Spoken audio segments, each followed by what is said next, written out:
যে ভোট দিব, মুখ্যমন্ত্রী নিজে বাইরে থেকে কয়েছেন যে বলে ভোটটা কিন্তু মুখ্যমন্ত্রী দিবেন।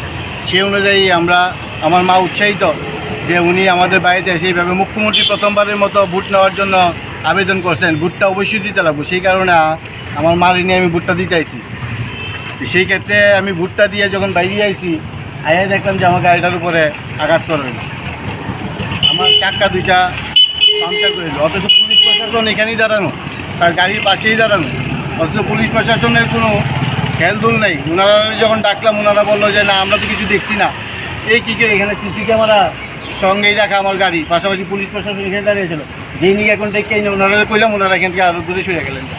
এইটা হচ্ছে ওনাদের অ্যাক্টিভিটিস। আমার প্রশ্ন হইতেছে যে আমরা যারা এই রাজ্যে বসবাস করি, যারা আমরা নিরাপত্তাহীনতায় ভুগুম নাকি আমরা নিরাপত্তা নিয়ে চলব?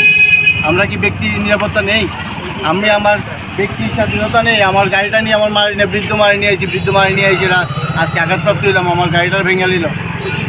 এটা কী কী হয়? এই যে ইচ্ছা এটা দিয়ে এসে এটা ভাঙচুর করে দিল, এটা কী করে ভাঙবে?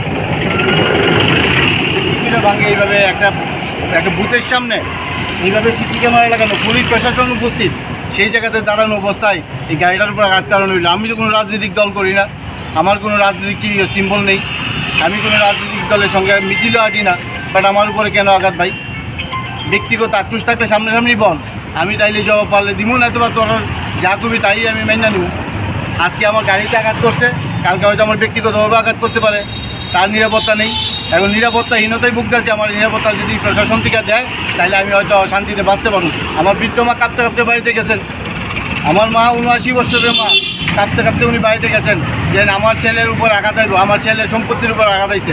এখন আমরা কি বাঁচুম নাকি মরুম, নাকি নিজের যান প্রাণ নিয়ে এখান থেকে রাজ্য ছেড়ে যাবো না? এটাই তো প্রশ্ন। পুলিশ প্রশাসন তো জানানো হলো, পুলিশ প্রশাসন থেকে এখন পর্যন্ত কোনো ব্যক্তি আইল না। কোন কেন্দ্রে ভোট দিতে? কুঞ্চিপুতি, এই তো পাশেই তো কেন্দ্র, ভোট কেন্দ্রের সামনেই তো আমার গাড়ি রাখা।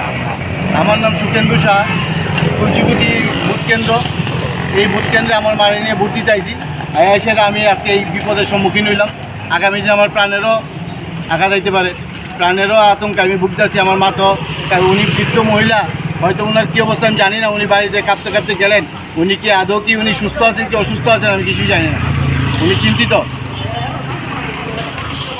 আমরা দেখছি না, কিন্তু পুলিশ এখানে দাঁড়ায় রয়েছে। এটার কারণ কি?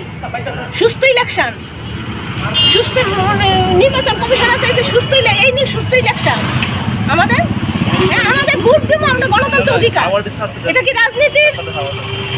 হ্যাঁ, এই নিয়ে গণতন্ত্র অধিকার করতে পারছি আমরা।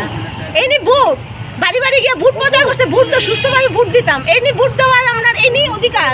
হ্যাঁ, তারপর সকালবেলা ভোট দেওয়ার লেগে 5 বার এসে 5 বার বাধা দিছে। কেন? ভোট হয়ে গেছে, যান আপনারা। বললো কি আমি ভোট দেবো, বেশি কথা বলবেন না, বাড়ির যান।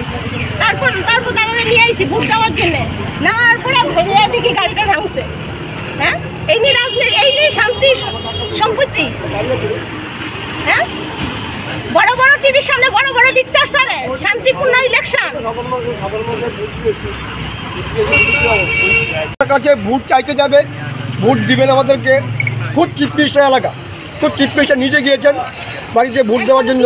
আমরা এসেছি ভোট দেওয়ার জন্য, সাধারণ মানুষ গাড়ি নিয়ে এসেছি, গাড়িটা ভেঙে দিয়েছে।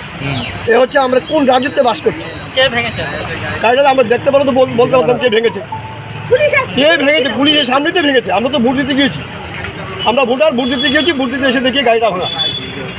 পুলিশ সামনে, পুলিশকে জিজ্ঞাসা, পুলিশ দেখেনি কিছু। এখানে সিসি ক্যামেরা আছে, সিসি ক্যামেরাটা দেখুন, আপনারা সিসি ক্যামেরা ফলো করুন। তো সিসি ক্যামেরা যদি অন থাকে তাহলে কে ভেঙেছে কে না ভেঙেছে সবটা ধরা পড়বে, আপনাদের সামনে, চোখের সামনে ধরা পড়বে। তাহলে আমরা কোন রাজত্বে বাস করছি সেটাই আমরা আমাদের বক্তব্য। এবং খুদ চিফ মিনিস্টার নিজে গিয়েছেন ভোট চাওয়ার জন্য, এবং খুদ চিফ মিনিস্টার এলাকা দিয়ে অবস্থা। তাহলে সারা ত্রিপুরা যে কী অবস্থা হতে পারে সাধারণ জিনিস, এটা সাধারণ পাবলিক বুঝবে।